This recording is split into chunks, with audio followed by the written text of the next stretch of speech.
কেতিয়াবা আপুনি ভাবি চাইছেনে আপোনাৰ হাতৰ তলুৱাত থকা এম চিহ্ন নাইবা আঙুলিৰ নখত থকা অৰ্ধচন্দ্ৰৰ চিহ্নৰ বিষয়ে? এই চিহ্ন হাতত থাকিলে ইয়াৰ অৰ্থ কি হয় আৰু এই চিহ্ন আপোনাৰ হাত তথা নখতেই কিয় আছে? সকলো ব্যক্তিৰে হাতৰ তলুৱা আৰু নখত কিয় নাথাকে? যদি এই কথা আপুনি নাজানে তেনেহ'লে জানি লওঁ আহক আজিৰ এই ভিডিঅ'টোৰ জৰিয়তে। যদি আমাৰ চেনেলটোত আপুনি নতুনকৈ আহিছে তেনেহ'লে চেনেলটো ছাবস্ক্ৰাইব কৰিব। আহক এতিয়া ভিডিঅ'টো আৰম্ভ কৰোঁ। সকলোতকৈ প্ৰথম আমি আলোচনা কৰিম নখত থকা অৰ্ধচন্দ্ৰৰ বিষয়ে। হস্তৰেখা শাস্ত্ৰ অনুসৰি যদি আপোনাৰ হাতৰ তৰ্জনী আঙুলিৰ নখত অৰ্ধচন্দ্ৰৰ চিহ্ন থাকে তেনেহ'লে এইটো বহুত শুভ মানা হয় আৰু আপুনি ভাগ্যশালী হয়, কাৰণ যিবোৰ ব্যক্তিৰ তৰ্জনী আঙুলিৰ নখত অৰ্ধচন্দ্ৰ থাকে সেই ব্যক্তিয়ে অতি সোনকালে সফলতা প্ৰাপ্তি কৰিব পাৰে।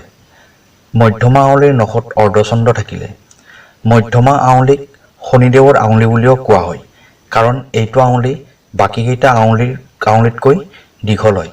যদি কোনোবা ব্যক্তিৰ মধ্যমা আঙুলিৰ নখত অৰ্ধচন্দ্ৰ থাকে সেই ব্যক্তিয়ে মেচিনাৰী নাইবা উদ্যোগিক ক্ষেত্ৰত বহুত সফলতা প্ৰাপ্তি কৰিব পাৰে। কনিষ্ঠ আঙুলিৰ নখত অৰ্ধচন্দ্ৰ থাকিলে যদি কোনোবা ব্যক্তিৰ কনিষ্ঠ আঙুলিৰ নখত অৰ্ধচন্দ্ৰ থাকে এনেকুৱা ব্যক্তিৰ ভৱিষ্যত সুন্দৰ হয়। বুঢ়া আঙুলিৰ নখত অৰ্ধচন্দ্ৰ থাকিলে যদি কোনোবা ব্যক্তিৰ বুঢ়া আঙুলিৰ নখত অৰ্ধচন্দ্ৰ থাকে এনেকুৱা ব্যক্তিসকল এলেহুৱা প্ৰকৃতিৰ হয় আৰু এওঁলোকে সদায় সহজ কাম কৰিব বিচাৰে। এনেকুৱা ব্যক্তিবোৰে কাকো ঈৰ্ষা নকৰে।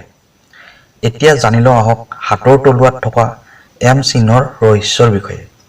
হাতৰ তলুৱাত এম চিহ্ন থকা ব্যক্তিসকল বহুত সাহসী হয়। এনেকুৱা ব্যক্তিবোৰে সমাজত নিজক প্ৰতিষ্ঠা কৰিবলৈ বহুত পৰিশ্ৰম কৰাৰ প্ৰয়োজন হয়। এওঁলোকে সহজতে কাকো ভৰসা নকৰে।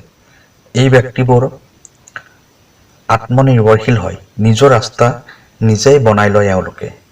এইখিনি আছিল আজিৰ ভিডিঅ'। আমি আহিম আকৌ এটা নতুন ভিডিঅ'ত। তেতিয়ালৈ নমস্কাৰ।